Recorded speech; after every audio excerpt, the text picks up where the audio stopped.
Right, I'm going to teach you some shoulder mobility things you can do before baseball. Thumb facing upwards, go in circles, try to keep your arm as close to the body as possible without rotating anything but your shoulder. The thumb continuously faces the sky. You want to do it slow, controlled. Do about 5 or 10. I would do each side just so you're even.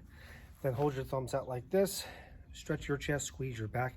You're activating the opposing muscle groups, which will relax your pec muscles, your shoulders, and a little bit of your bicep. 5 to 10 each, slow control with a contraction. Now you got that down, add it into a wall. You can use a fence at the field. Let's go backwards, 1 to 2 seconds. 5 or 10, I would put your palm facing down. Do another 5 or 10, again, do both sides. Then you gotta do the rotator cuff. I usually have my arm up on something like a table, and I go backwards like that, like someone's pulling your wrist backwards. For this one, you could probably just do your throwing arm if you're on the baseball field. Okay, part 2, you want to get the lat stretch as well. So your legs are virtually straight, step back a few feet.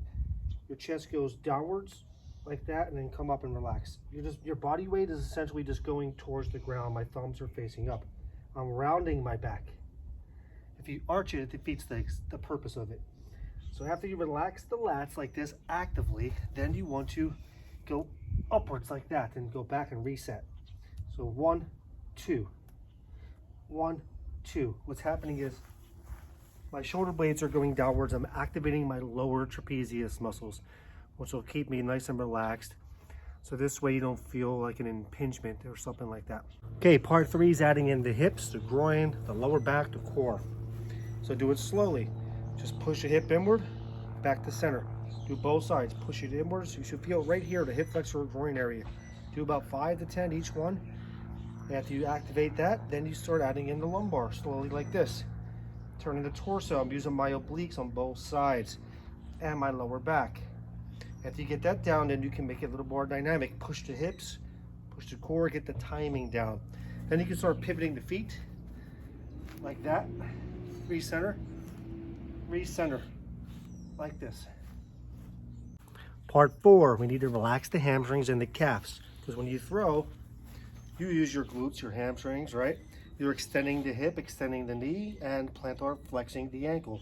So a good way is just put one leg forward with the toe facing upwards, which is called dorsiflexing.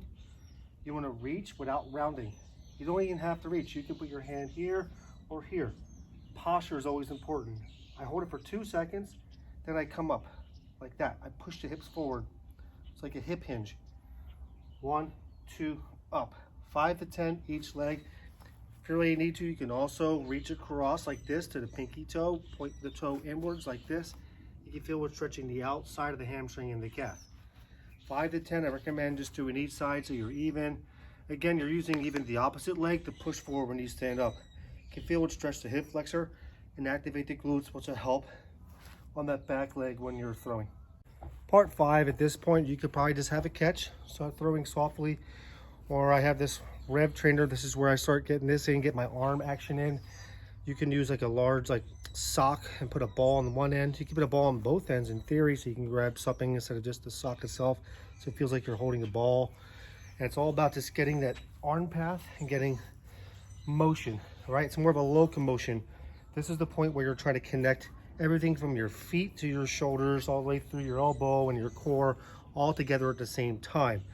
Right, so I taught this in the other video. You would start here, progress to this, and today I just progressed to using this side of the ball, which really gets a whipping action. I can feel it. So you can even use this with a sock, like an X. See, I don't use my core until I feel that little pendulum, that little whipping action behind like that. I'm trying to keep my arm close to my body. After you do your actual warm-up throwing, you want to get your legs moving. For baseball, because it requires some sprinting, some agility, some reaction time. Start off with some active stretching where you're pausing 1 to 2 seconds. It can be quad stretch. You don't need to grab, you can just squeeze like this. Some circles controlled like this.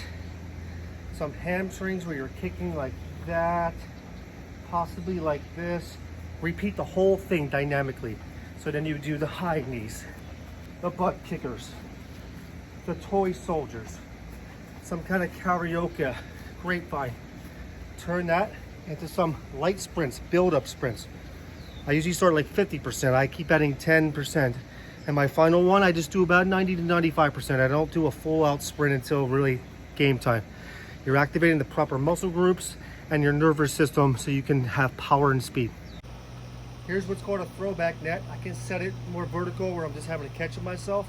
I can set it at an angle to do pop flies or almost facing downwards for ground balls. This is like having to catch with somebody else. If you can't always find a partner, this is a good idea. Check it out.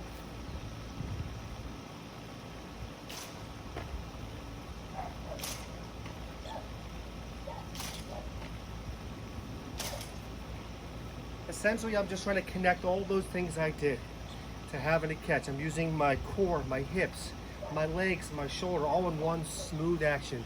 The warm-ups should transfer to a proper moving mechanics. Now the net is set for pop flies. This will make it somewhat realistic just to get your depth perception, and also just a good workout. You can throw different angles, going behind yourself, left, right, scooping up the ball. It's all about timing.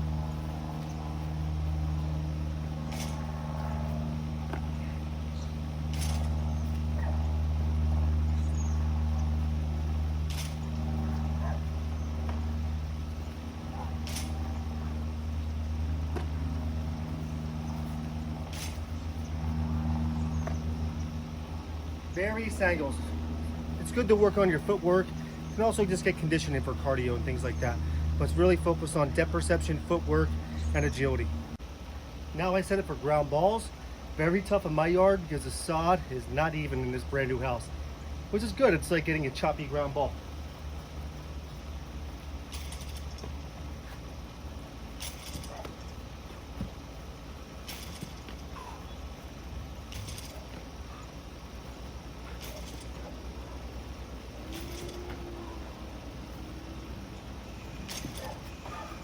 Since I play outfield, I can work on charging ground balls.